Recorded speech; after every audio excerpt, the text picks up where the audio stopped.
आशीष, मुझे तो बहुत डर लग रहा है, कहीं मेरे काले रंग के चलते तुम्हारी माँ ने हमारी शादी से इनकार कर दिया तो।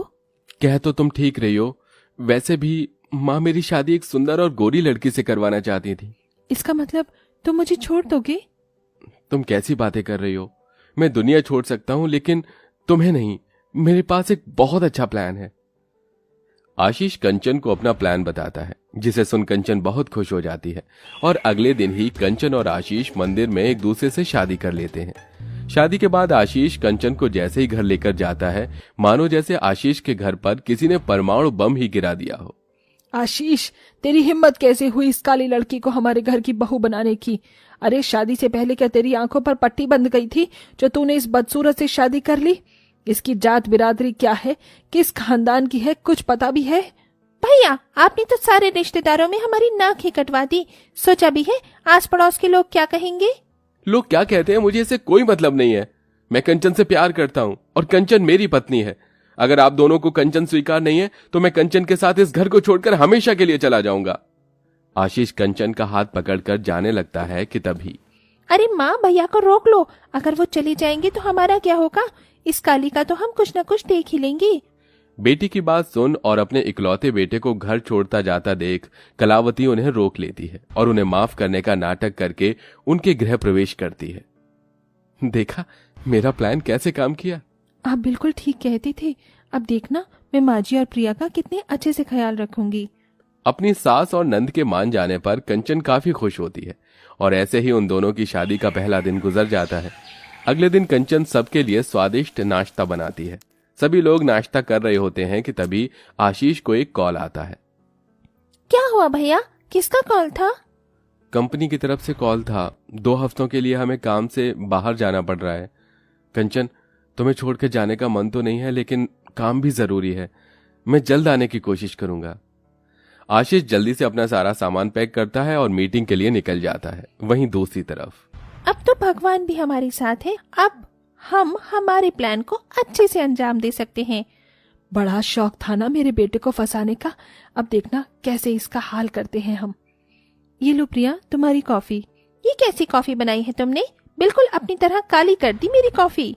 इतना कहकर प्रिया गरम गरम कॉफी का गिलास सीधा कंचन के हाथ पर फेंक देती है, जिससे कंचन का हाथ जल जाता है। मेरा हाथ! कंचन को दर्द में रोता देख प्रिया मुंह बनाकर वहां से चली जाती है, जिसके बाद कंचन अपने जले हुए हाथ पर कोलगेट लगाती है और किचन में जाकर काम करने लगती है। तभी थोड़ी देर में किचन में गुस्से से तिलमिलाती कलावती आती है। अभी तक तुझसे बर्तन नहीं धुले, खाना कब बनाएगी? इतना कहकर कलावती कंचन के बाल पकड़कर उसे खींचने लगती है। छोड़ दीजिए माँ जी, बहुत दर्द हो रहा है, भगवान के लिए मुझे छोड़ दीजिए। ये बात तुझे तब समझ नहीं आई जब तूने मेरे बेटे को अपने प्यार के जाल में फंसाया। अब देख जा कैसे मैं तेरा जीना हराम करती हूँ। अपनी सास और नंद का ऐसा बर्ताव देखकर कंचन समझ जाती है कि उसके पति के सामने उसकी सास और नंद ने उसे माफ करने का सिर्फ नाटक किया था, लेकिन कंचन के साथ आगे क्या क्या होने वाला था वो इस बारे में सोच भी नहीं सकती थी। ये सारे कपड़े ले और छत पर जाकर इन्हें अच्छे से धो देना। लेकिन प्रिया, छत पर तो बहुत तेज धूप हो रही है, इतनी गर्मी में मैं कपड़े कैसे धोऊंगी? तो तू कौन सी अप्सरा है जो धूप में काम करने की वजह से काली हो जाएगी? कंचन चिलचिलाती धूप में बैठकर छत पर पसीना बहाकर अपना शरीर जलाकर कपड़े धोने लगती है। तभी हाथों में ढेर सारे सूखी लाल मिर्च लिए कलावती आती है। अच्छे से पीस देना, अगर ठीक से नहीं पीसा तो तुझे पीस कर रख दूंगी, समझी? जैसे तैसे धूप में कपड़े धोकर कंचन लाल मिर्च पीसने लगती है, लेकिन हवा चलने की वजह से पाउडर धीरे धीरे कंचन की आंखों में जाने लगता है। मेरी आंखें, भगवान ये क्या हो रहा है मेरे साथ? बेचारी कंचन का उसके ससुराल में पहला दिन रोते हुए निकल जाता है। घर का सारा काम खत्म कर कंचन सोने के लिए चली जाती है। अगले दिन होते ही दोनों माँ बेटी सीधा कंचन के कमरे में आते हैं और उस पर पानी डालकर उसे उठा देते हैं। अभी तक सो रही है, घर के सारे काम कौन करेगा तेरे बाप? बेचारी कंचन का उसके ससुराल में पहले दिन की थकान ठीक से उतरी भी नहीं थी कि कंचन जल्दी से उठती है और घर के सारे कामों में लग जाती है। दोपहर तक सारे काम खत्म कर बैठी ही होती है कि तभी, ये गेहूं को जल्दी से पीस दे। इतना गेहूं मैं अकेले कैसे पीस पाऊंगी? क्या यहाँ कोई आसपास चक्की नहीं है? जब तुझ जैसी नौकरानी हो तो बाहर पैसे क्यों देना?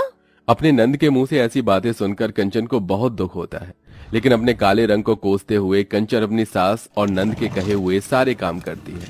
2 दिन में ही इस कंचन का तो हमने हाल बेहाल कर दिया। बस 2 दिन और बेटा, फिर देख कैसे ये दुम दबाकर यहाँ से भागती है। कंचन के उसके ससुराल में 2 दिन गुजर जाते हैं और आज तीसरा दिन होता है। कंचन ने 2 दिन से कुछ भी नहीं खाया होता।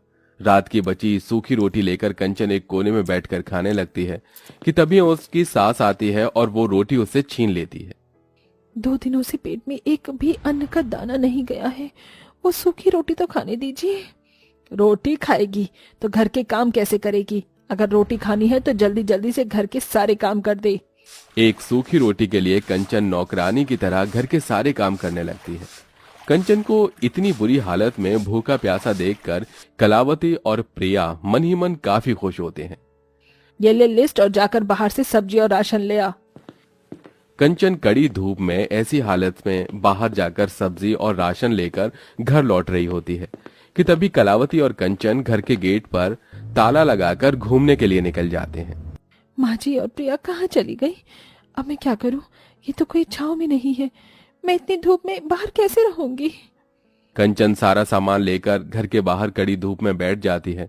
वहीं दोनों माँ बेटी शॉपिंग और मूवी देखकर शाम को घर आते हैं और देखते हैं कि धूप में बैठे बैठे कंचन बेहोश हो गई है, जिसे देख प्रिया कंचन को पैर मारकर उठाने लगती है। उठ और जल्दी से हमारे लिए खाना बना।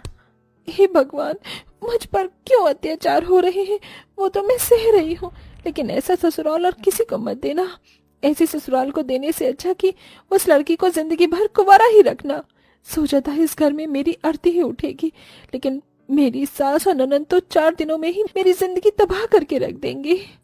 पूरी नौकरानी की तरह काम करना, कड़ी धूप में कई कई घंटे तक बाहर रहना और खाना न खाने की वजह से कंचन की हालत काफी ज्यादा खराब होने लगी थी। उसकी आंखों के नीचे काले काले गड्ढे हो गए थे। इसी के साथ वो ठीक से चल भी नहीं पा रही थी। ये सब देखकर भी प्रिया और कलावती को उस पर जरा भी तरस नहीं आता। माँ, जितने अत्याचार हमने इस पर किए उतना अगर किसी और पर करते तो वो कब का घर छोड़कर चली जाती। लगता है ये ऐसे नहीं जाने वाली। अब तो हमें इसका खेल हमेशा हमेशा के लिए खत्म करना होगा। दोनों सास नंद अपनी बहू को अब जान से मारने का प्लान बनाती हैं और कंचन को काम के बहाने सीढ़ियों के पास बुला लेती हैं। जी माँ जी, बोलिए, आपने बुलाया? खराब तबीयत की वजह से कंचन की आंखें ठीक से नहीं खुल पा रही थी, जिसका फायदा उठाकर कंचन की नंद उसे सीढ़ियों पर से धक्का दे देती है, जिससे कंचन के सिर पर गहरी चोट आती है और वो बेहोश हो जाती है। ये सब देखकर कलावती और प्रिया काफी खुश हो रही होती हैं कि तभी वहां उनकी पड़ोसन शांति आ जाती है और कंचन की ऐसी हालत देखकर काफी डर जाती है। हे भगवान, ये कंचन बहू कैसे गिर गई? पता नहीं आंटी, अचानक चक्कर आए और बेहोश हो गई। हम तो इन्हें जल्दी से हॉस्पिटल ही लेकर जा रहे थे। शांति को देख प्रिया और कलावती कंचन की फिक्र करने का नाटक करते हैं और जल्दी से उसे अस्पताल लेकर जाते हैं। शांति आशीष को कॉल करके सारी बात बता देती है और अपनी पत्नी की ऐसी हालत के बारे में सुन आशीष भागा भागा अस्पताल आता है। देखिए, आपकी पत्नी की हालत काफी ज्यादा खराब है। जब तक उन्हें होश नहीं आ जाता हम कुछ नहीं कह सकते। वो कोमा में चली गई है। कोमा का नाम सुन आशीष काफी डर जाता है और हर दिन भगवान से कंचन के ठीक होने की प्रार्थना करता है। तकरीबन 1 हफ्ते बाद कंचन कोमा से बाहर आती है। कंचन, तुम ठीक तो हो ना? बताओ, ये सब तुम्हारे साथ किसने किया? मैं उसे छोड़ूंगा नहीं। अपने बेटे और भाई की बात सुन प्रिया कलावती काफी डर जाती हैं कि तभी कंचन, भला मेरे साथ ऐसा कोई क्यों करेगा? वो तो बस थोड़ा ज्यादा काम कर लिया ना, इसलिए मैं तबीयत खराब हो गई मेरी। मैं बिल्कुल ठीक हूँ। तुम सच कह रही हो ना कंचन? देखो, कभी ऐसा मत करना, अपना अच्छे से ख्याल रखना। चलो तुम आराम कर लो, मैं तुम्हारी दवाई लेकर आता हूँ। आशीष दवाई लेने के लिए बाहर चला जाता है।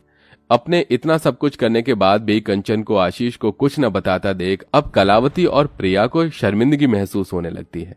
मैं जानती हूँ आप दोनों यही सोच रहे हो कि मैंने आशीष को क्यों नहीं कुछ बताया। अगर मैं उन्हें बता देती तो वो आप दोनों को छोड़कर मुझे यहाँ से दूर ले जाते, और मैं नहीं चाहती कि इस उम्र में वो आप दोनों को अकेला छोड़ दें। कंचन बहू, हमें माफ कर दे, हमसे बहुत बड़ी गलती हो गई। सिर्फ तेरे काले रंग की वजह से हमने ये सब तेरे साथ किया। हाँ भाभी, हमें माफ कर दो, हम तो सच में बहुत बड़ी भूल कर गए। अपनी सास और नंद को अपनी गलती का एहसास होता देख कंचन उन्हें माफ कर देती है, जिसके बाद अब दोनों सास और नंद मिलकर कंचन का काफी अच्छे से ध्यान रखते हैं और उसके काले रंग को भूल उससे बहुत प्यार करते हैं।